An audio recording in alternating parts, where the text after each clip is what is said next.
Enggak, yang saya tanya aja Pak Cakra jawab dulu. Tuhan itu ada enggak gitu menurut Pak Cakra gitu?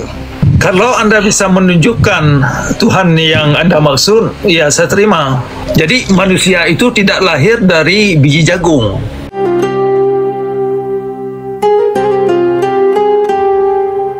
Maknakan kepada dewa atau direferensikan kepada dewa, tetapi Allah itu dimaknakan atau direferensikan kepada manusia itu sendiri. Tuh kan? Berarti inanas. Bukan demikian, bukan demikian. Allah itu. Aduh, Bahrul tell me juga nih. Benar itu, benar. Interpretasinya, Bang Bahrul, interpretasinya. Coba interpretasikan menurut Pak Cakra deh. Itu tuh free will. Baru Nah, jadi Allah itu maknanya bukan dewa atau Tuhan. Tapi, nah itu baru. Nah, mananya apa berarti? jangan tapi dia tuh menolak interpretasinya, bukan ayatnya, itu intinya Bahrul. Jadi Tuhan nggak ada gitu Bang Cakra gitu? Bukan Al-Quran tidak. Nggak tanya dulu sama Pak Cakra nih, anggapan Pak Cakra Tuhan tuh nggak ada gitu maksudnya gitu, gimana tuh? Begini, Al-Quran tidak berbicara tentang Tuhan. Enggak, yang saya tanya aja Pak Cakra jawab dulu. Tuhan tuh ada enggak gitu menurut Pak Cakra gitu? Biar nyambungannya dulu. Iya. Kalau begini, prinsip saya begini. Enggak, dijawab aja dulu pertanyaan saya. Tuhan itu ada Pak enggak Cakra gitu itu aja. nggak Jawab percaya ada Tuhan atau yang tidak. kalian suka. Pak Cakra itu nggak percaya Enggak Tuhan. gitu. Itu anggapan lawanan tuh. Aku mau tanya Pak Cakranya dulu nih. Tuhan itu ada enggak bagi Pak Cakra dulu itu? Itu pribadilah pertanyaanku tuh. Oke. Jawabnya iya atau tidak aja, ada atau tidak aja gitu. Kalau Anda bisa menunjukkan Tuhan yang Anda maksud, ya saya terima. Nah kan ini Nggak esensinya. percaya ada Tuhan, itu jawabannya. Esensinya ini. Bukan kita bahas Itu apa-apa. karena Tuhan yang kalian maksudkan itu selalu nabrak ini hukum sebab akibat itu loh, seling-selingan semua, serba instan, makanya ditolak. Enggak gitu juga Bang Fanan. Memang nggak ngimani adanya Tuhan gitu. Jadi perlu Fadok turun tangan nggak nih?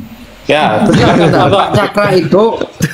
Pak Cakra itu nggak percaya Tuhan yang sering kita gambarkan ini loh, bisa dipahami? Enggak, coba tanya dulu, ada nggak Tuhan itu yang dia imani gitu? Coba tanya dulu Bang Fanan. Sudah dijawab, nggak nyambung. Sudah dijawab. Kalau Tuhan yang kalian percayain, dia nggak akan percaya. Itu loh. Coba aku pengen dengar langsung dari mulutnya Pak Cakra. Ayo, Pak Cakra. Ini saya ulang ya. Jadi kalau Tuhan yang Anda bayangkan untuk Anda tanyakan apakah saya percaya Tuhan yang Anda bayangkan? Jangan bayangkanlah imani. Ya sama Imani aja. lah. Ya, Nggak bisa. Beda. Bayangkan itu ngelamun kerjaan orang nganggur. Oke. Yang Anda jadi dalam hal ini Anda perlu maknakan apa itu iman. Kalau yang Anda maksud iman itu adalah Udah, jangan lari ke sana. Balik lagi ke Tuhan. Iya, makanya kalau Tuhan yang Anda imani sesuatu yang Anda tidak mengerti, ini berarti Anda tidak tahu apa yang Anda bicarakan. Makanya tadi saya tanyakan kepada Anda, silakan tunjukkan Tuhan yang Anda maksud. Nah, kalau Anda bisa tunjukkan kepada saya, nanti saya terima apa itu Tuhan yang Anda maksud. Ini mau tunjukkan tempat, nama, alamat, Yang jenis kelamin. Ayo, apa? Nggak nyambung kan? Nggak nyambung semua ini. Gini loh. Iya. Kalau Tuhan, misal nih, kalau Tuhan yang sering digambarkan Wahabi misalnya, berambut keriting, tidak berjanggut, ya nggak ada yang beriman. Dan Pak Cakra pun demikian. Kalau Tuhan yang sering kita gambarkan, dia nggak beriman. Itu loh intinya. Ini coba aku ya. Ini kan teman-teman nih, Bang Bahrul sama Bang Janur nih kan belum paham sebenarnya warna dari Pak Cakra. Aku beberapa kali ikuti Pak Cakra. Misalnya begini, mungkin Bang Bahrul sama Bang Janur ini masih berkiblat kepada Muhammad, kan begitu. Sedangkan Quran sendiri itu menolak Muhammad, betul nggak Pak Cakra? Benar. Nah, jadi ini Kok bisa karena sejalan gitu kau? makanya Benar. makanya jangan buru-buru gitu loh. Jadi ini bicara soal interpretasi, ngerti nggak sih? Muhammad itu juga nanti dibedah lagi sama Pak Cakra. Sebenarnya itu bicara soal ideologi atau bicara soal moralitas dan nilai. Betul nggak Pak Cakra? Iya benar. Kan gitu. Man Muhammad hadis ya. Ya, jadi jangan ini guys, jangan pakai standar baku yang udah dibawa oleh orang-orang sebelumnya gitu loh. Ini tuh beda, bakal kebantai semua kayak gitu. Jadi Ya, coba lanjut pelan-pelan. Ya, coba pelan-pelan. Lanjut ya. Ya, Ini pelan-pelan nih, Pak. Sebentar ya, Lanjut sedikit ya, aja. Sob. Saya kerucutkan Bahrul, lu supaya dari dipahami hadis. sama-sama. Allah pencipta, Muhammad utusan, kita umat. Mana yang bukan Pak Bahrul. Pak Bahrul Muhammad nggak itu nyambung bukan terus. utusan Pak Bahrul. Bagi Pak Cakra, Muhammad itu adalah ideologi. Nama aslinya kan Ahmad, bukan Muhammad. Muhammad itu ideologi, bukan nama orang. Oh, berarti Gitu sudut loh. pandang sudah nggak ikut campur. Sehingga Makanya. ada interpretasi bahwa penekanan Muhammad artinya adalah ideologi yang hanya mendirikan satu faham dengan cara menghapuskan faham-faham yang lain. Itu maksudnya. Gitu loh. Jadi makanya makanya terjadi peperangan, terjadi huru-hara, terjadi otoriter, ritas. Iya itu ngerti Bang Iya. Neplos. Masalahnya Bang Cakra nggak mengimani adanya Tuhan pencipta alam semesta itu. Ya, kalau yang Tuhan yang digambarkan kita dia nggak imani. Enggak yang digambarkan yang begitu itu. Bahkan yang Esensinya murni Tuhan seperti kita Bapak. bayangi pun nggak ada gitu. Kita nggak Nggak ada bagi Bang Cakra menginterpretasikan itu. Tuhan, tapi esensinya Tuhan itu yang menurut Ada saya apa enggak kacau. gitu. Jadi coba gini lah, menurut Pak Janur Muhammad itu apa? Nama orang? Muhammad itu bisa sifat itu. Ya Bukan sudah, nama orang selesai. gitu. Kenapa Ah, harus dibilang bisa utusan? Bukan masalah Muhammadnya ini. Berpuji. Esensi Tuhan itu ada apa enggak itu yang aku tanya, nggak dijawabnya gitu. Begini saya terangkan ya Janur ya, dan Bahru. Dalam yang bisa menerangkan proses sebab akibat itu adalah alam itu sendiri. Nah, kalau kita bicara tentang Tuhan yang Anda tanyakan itu, nanti Anda akan harus menjawab siapa yang menciptakan Tuhan. Nah, kalau Anda ingin tanyakan sama saya nanti karena ini pertanyaan sering ditanyakan kepada saya. Lalu siapa yang membuat manusia? Nah, ini saya jawab ini. Yang membuat manusia adalah manusia itu sendiri. Jadi manusia itu tidak lahir dari biji jagung. Yang menciptakan jagung adalah biji jagung itu sendiri. Nah, jadi kita hanya bisa memahami dalam proses alam itu. Jadi kalau kita ingin mengetahui Tuhan, kalau itu adalah bagian daripada Tuhan, maka Tuhan adalah bagian daripada proses alam itu sendiri. Artinya Tuhan itu tidak terlepas daripada jiwa dan apa yang ada di dalam diri kita ini.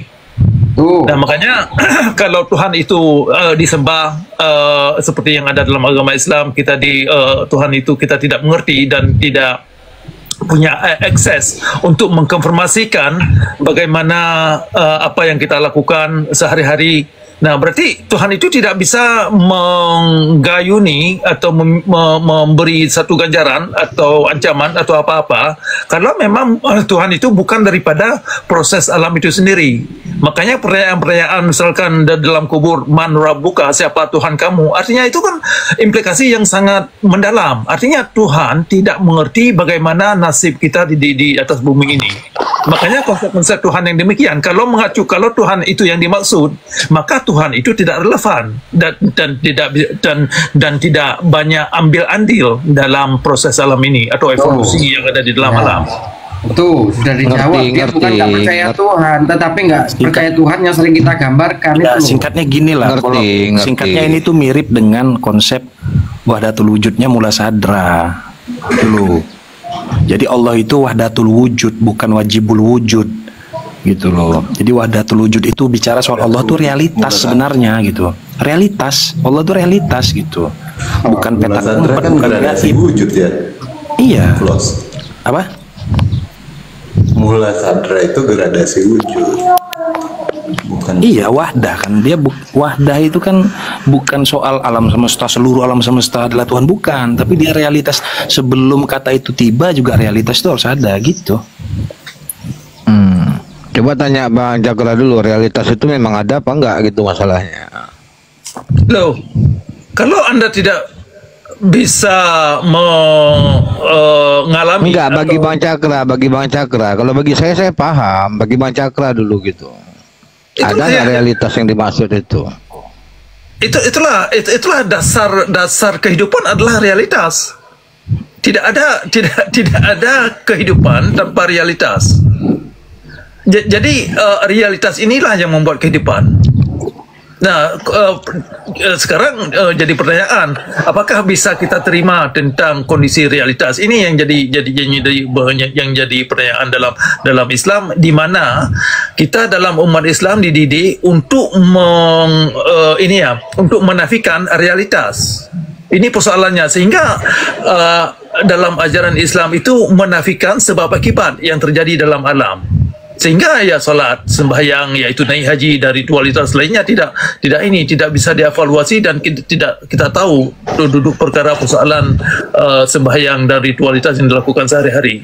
Sehingga perintah-perintah yang ada dalam rukun iman, rukun Islam itu kan tidak membuat manusia kepada penyerahan sama sekali. Ya, akhirnya suara azan kita akan dipanggil untuk sembahyang agar kita mendapat kemenangan. Itu kemenangan yang mana yang dimaksud? Sedangkan proses alam ini dinafikan. Keren. Itu loh Pak Bahrul, Pak Janur. Jadi bukan nggak percaya Tuhan, tetapi nggak percaya Tuhan dengan yang sering kita ini gambarkan. Ciptain Adam langsung jadi, ciptain ini langsung jadi, gitu loh. Ya, udah ya. Janur dan Pak Bahrul ya. Belum. Aman ya. Belum. Udah puas belum gua? Belum, Pak Cakra belum menjawab Tuhan itu ada apa enggak gitu, belum menjawab itu. Aku mau jawaban itu aja itu. Kalau begini, saya ulang sekali lagi, kalau Tuhan yang Anda bayangkan itu Enggak yang saya bayangkan, yang Pak Cakra bayangkan aja, nggak usah yang saya bayangkan. Tuhan itu ada apa enggak gitu aja. Yang saya tahu adalah proses alam, itu yang ada. Evolusi. Tuhan nggak ada berarti gitu ya, Tuhan nggak ada gitu ya. Nah, realitas sendiri itu Tuhan, itu loh Pak. Berarti sebab akibat Ngerti. Kalau jawabnya ke situ ngerti. Nah, itu Kenyataan bukan Tuhan yang dia percaya bicarakan. Tuhan. Nah, iya, dia nggak bicara Tuhan, bicara sebab akibat Iya. aja. Semuanya Akibat mengalir Tuhan alami. itu, aduh, ini pada nggak adil di sini nih. ngerti, tapi jawabnya nggak mau jawab seperti yang saya mau gitu. Simpelnya gini. Kausalitas Tuhannya. Bukan gitu. Simpelnya gini coba ya. Saya simpelkan lagi ya. Tuhan itu ada nggak? Kan pertanyaannya begitu. Maka jawabannya ada itu Tuhan. Gitu loh. Iya. Ada itu yang Tuhan. Gitu. Jadi bukan Tuhan itu bisa. ada bukan, tapi Tuhan itu ada itu yang Tuhan. Iya, bukan Karena berarti ada nggak inilah percaya Tuhan, gitu gitu loh Pak kan. Janur. Nah. Bukan berarti jangan dinafikan, oh berarti nggak percaya Tuhan, apa konsepnya yang berbeda gitu. Yang Iya, mengatakan paham, Tuhan paham. siapa Kalau ke situ sekarang paham juga. Pertanyaannya. Nggak ada lagi, nggak terikat sebelum dan Nah, dia sesudah tadi lagi. mengatakan itu. Itu loh. Ya, jadi saya lanjut ya Pak Cakra. Tadi kan Belum, lihat belum. luar. Jangan dilanjut dulu. Udah lah, sampai.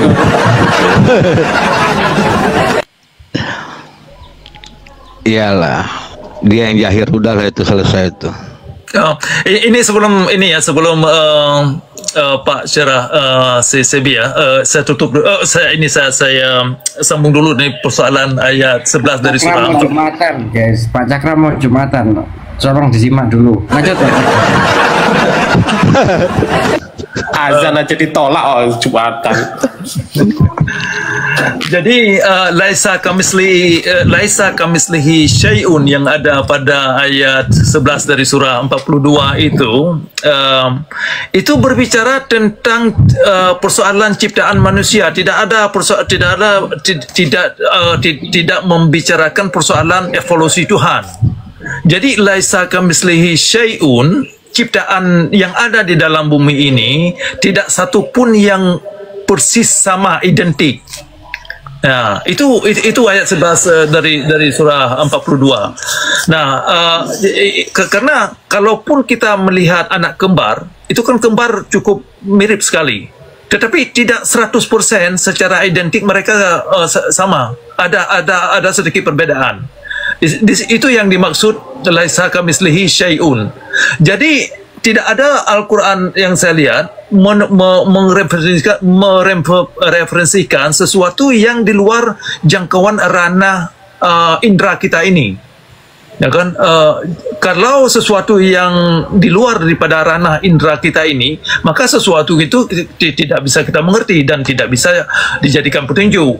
Makanya tadi kita bahaskan persoalan ayat 2 dan ayat 3 dari surah Al-Baqarah yang dimengerti kebanyakan orang Islam itu gaib untuk mengikuti sesuatu yang tidak dimengerti sebagai modal iman atau akidah. Itu yang membuat orang Islam celaka. Jadi saya mengajak kawan-kawan semua untuk mengevaluasi kembali persoalan terjemahan Al-Quran yang ada di tangan kita, misalkan dari keluaran Kawaket, ya kan, yang selama ini dipegang oleh kebanyakan orang Islam. Itu banyak sekali mengandung terjemahan-terjemahan yang memang perlu perbaikan, perlu rekonstruksi, perlu recalibrate. Ya kan, perlu kita kalibrasi kembali sehingga yang kita baca itu ada di dalam alam, sehingga kita bisa evaluasi baik itu nilai yang mengandung subjektif atau objektif. Nah, itu baru menarik. Tetapi selama ini kalau Al-Quran itu dibaca, misalkan tadi kita bahas ayat 2 dan ayat 3 pada surah Al-Baqarah yang dimaknakan ini dalam perwujudan, ya. Kata-kata lil mu'minin dimaknakan itu siapakah mereka-mereka yang mukmin, muttaqin, ya kan, lil muttaqin. Ternyata yang kebanyakan kita lihat dalam masyarakat yang dimengerti itu adalah orang-orang yang percaya kepada yang tidak mereka mengerti. Alladzina yu'minuna bil ghaibi. Nah, itu persoalannya. Disitulah yang membuat kita orang Islam ini kecebak dan terperangkap ke dalam, ya, kondisi-kondisi penipuan atau blackmail dan penakutan dan ya, kerja-kerja jahat lainnya, sehingga ya, umat Islam terjebak dalam syariat Islam yang selama ini saya bahaskan, yang mencerminkan kelakuan-kelakuan Nabi yang diyakinkan oleh kaum ulama. Ternyata ya Nabi bukan Nabi yang dimaksud aswatun hasanah, malah sebaliknya, malah Nabi-Nabi yang memang ini, ya, tidak bisa kita katakan sebagai seseorang yang perlu diteladani, ya kan, karena misalnya berarti sebutannya itu uswatun sayyi'ah, bukan uswatun hasanah. Iya. Ya. Udah Janur dan Pak Bahrul, ya, udah selesai, ya. Udah selesai. Itu kan perspektifnya aja berbeda gitu. Intinya Tuhan itu ada. Lagi gimana sih, katanya udah selesai. Ya, saya terjemahkan. Udah selesai. Ya. Jadi sederhananya itu, realitas itu pasti esa. Apa realitas yang tidak esa, yang sama gitu? Nggak ada.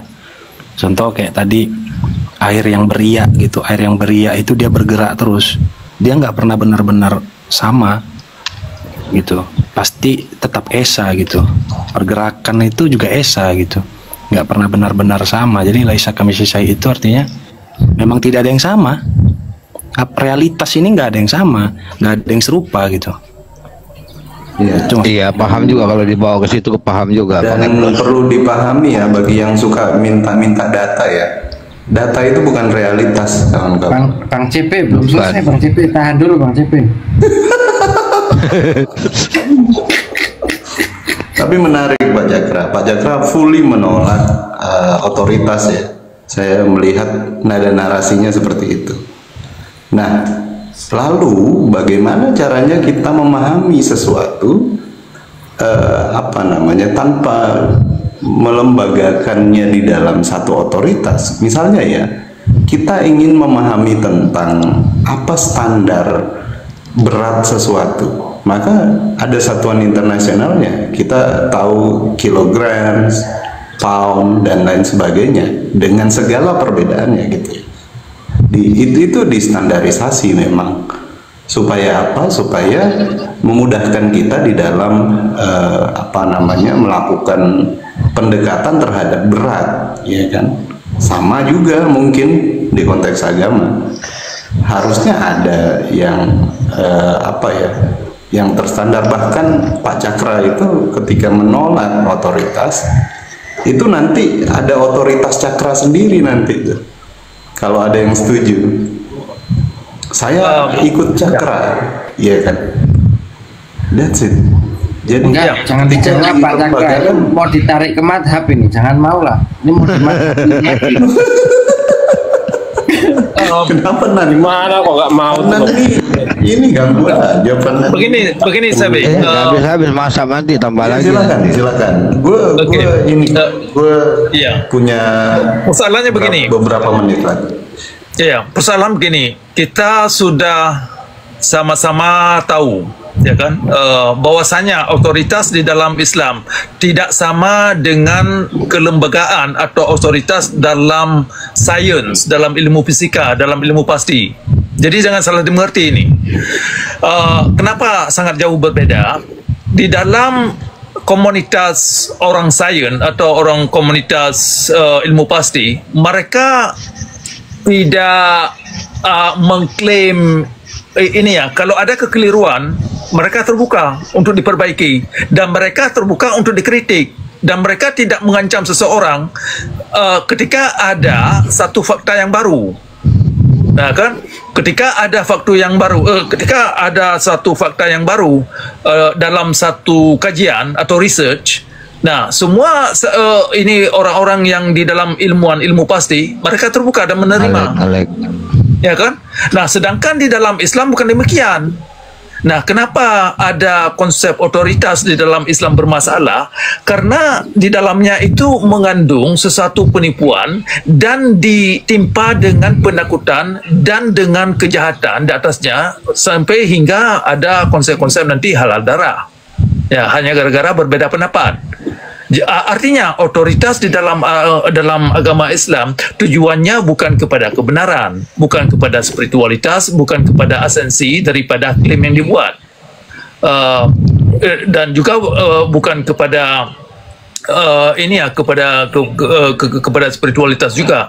Sehingga otoritas itu ya tidak lebih daripada tujuannya untuk mendirikan satu lembaga untuk memberantas agama lain.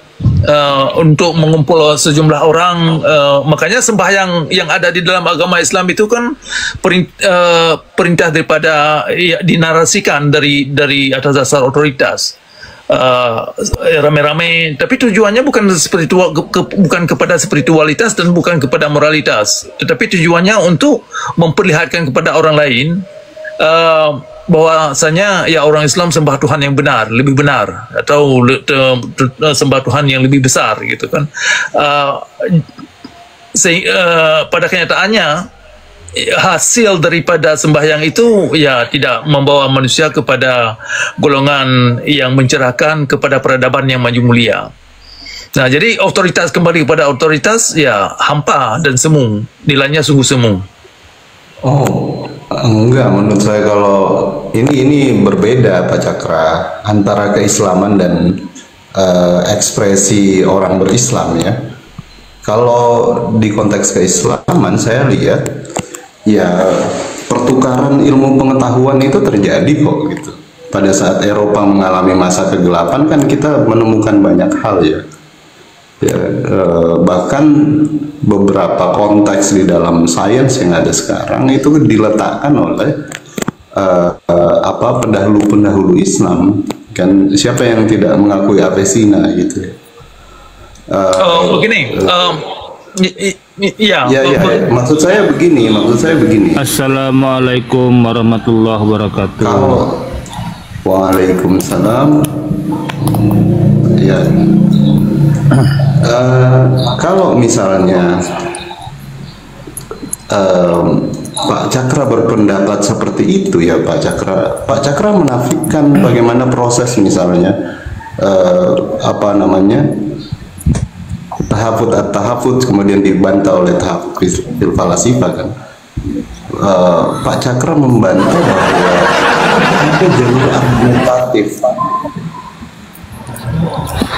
ada jalur argumentatif yang terjadi selama Islam itu berkembang, dan itu jadi ilmu pengetahuan juga.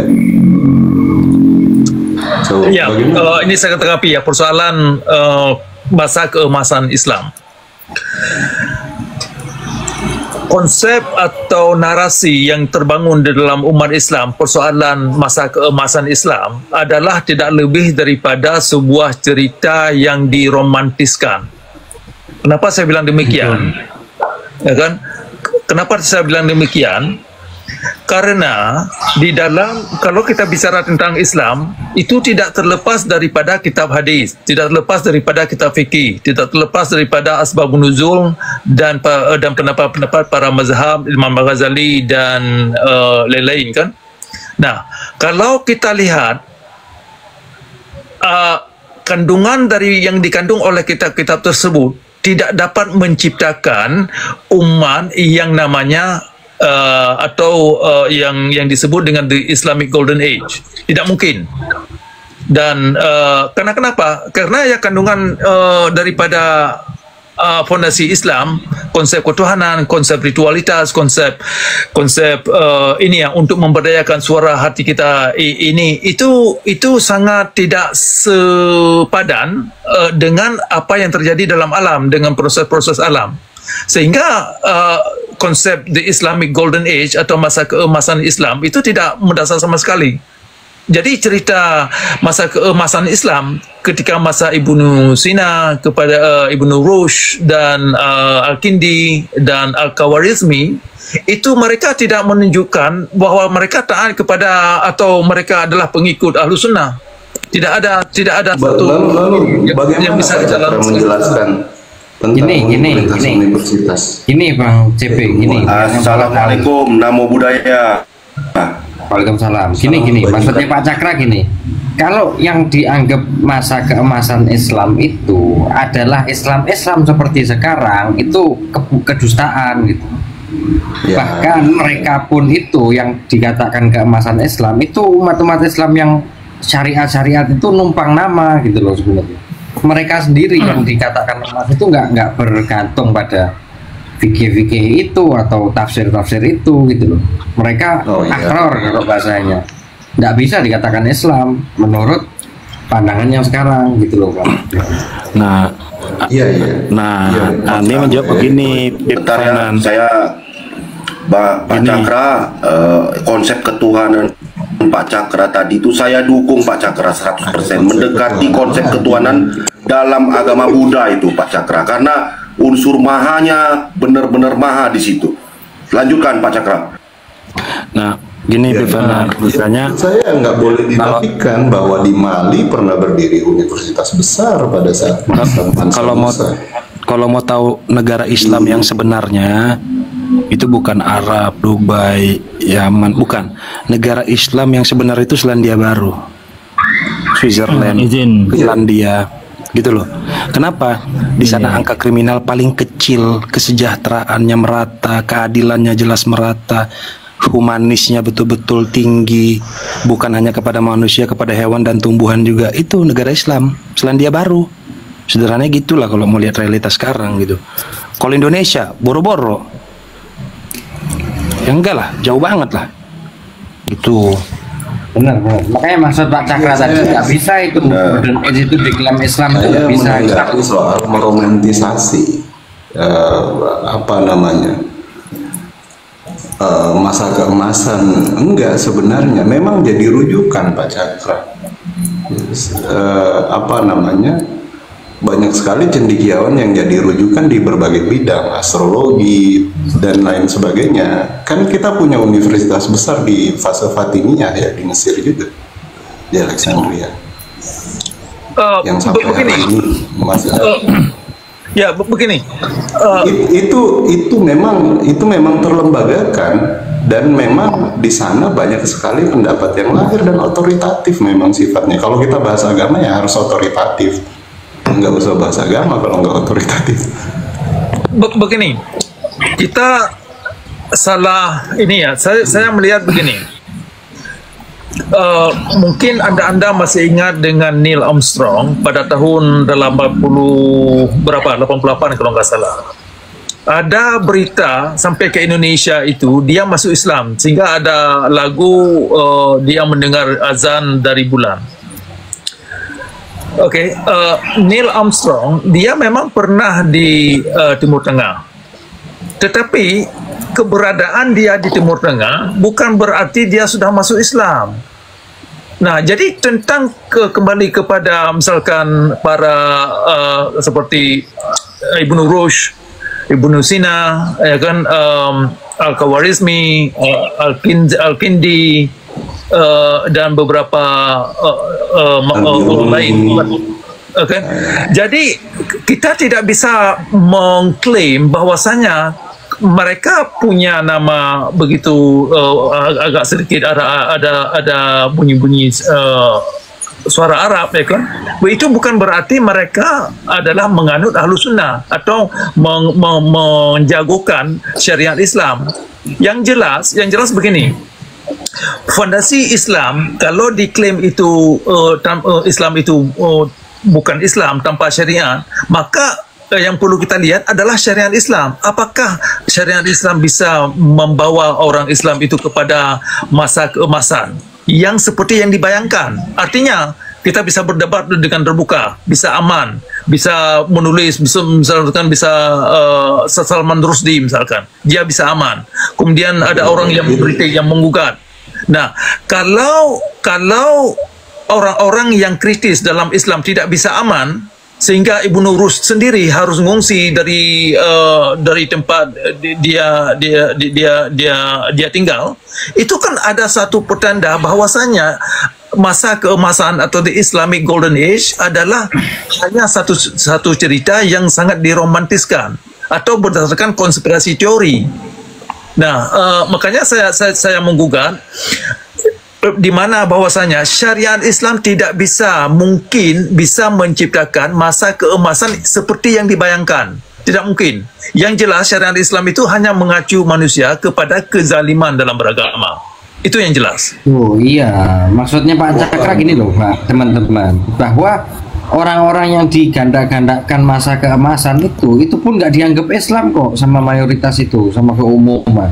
Oh iya. Jadi nggak bisa mau dikatakan itu dari Islam. Baru gua mau nanya. Tapi orang-orang itu Islam kan? Nah, contoh nih Bang CB, contoh ketika Iran nyerang Palestina, Iran nyerang Israel misalnya. Oh ini Islam nih berani, bla. Padahal sama mayoritas Iran dikafir-kafirkan, nggak dianggap Islam kan gitu. Ya sama lah itu. Tapi mereka Islam, mereka Islam, yakin lah. Itu makanya. Ya. Jadi mereka juga lahir dari rahim. Tapi menurut mayoritas mereka agama sendiri, gitu loh. Tapi ada yang secara jadi seharusnya Islam itu adalah bicara tentang kasih dan karunia, guys. Puji Tuhan.